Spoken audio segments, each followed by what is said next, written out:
कृष्णा चिल्ला मत। ये सवाल मुझे तुझसे पूछना चाहिए था कि मेरी पूजा कहाँ है, मगर मैंने तुमसे पूछा कि तुमने उसकी शादी किसी और से क्यों कर दी। चाय की खेती करने वाले अमीरजादे, जितनी तुम्हारी साल भर की कमाई है उतने रुपयों के सर्फ और साबुन से मेरी हवेली के फर्श धोए जाते हैं। नजर उठा के देख इसकी ऊंचाई की तरफ, जब तक तेरी नजर इसके घुमट तक पहुंचेगी तेरे कांधे से तेरा सर नीचे गिर जाएगा। तू क्या समझता है कि मैं यहाँ पर बैठा पूजा की जुदाई का शोक मनाता हूँ, उसका मातम मनाता हूँ?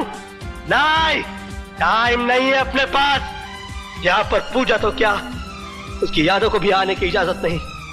इस हवेली के दरवाजे से सिर्फ मैं अंदर आता हूँ और खिड़कियों से मुझे जिंदा रखने वाली हवाएं अंदर आती है।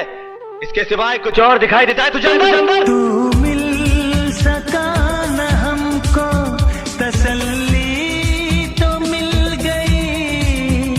तू मिल सका न हमको, तसल्ली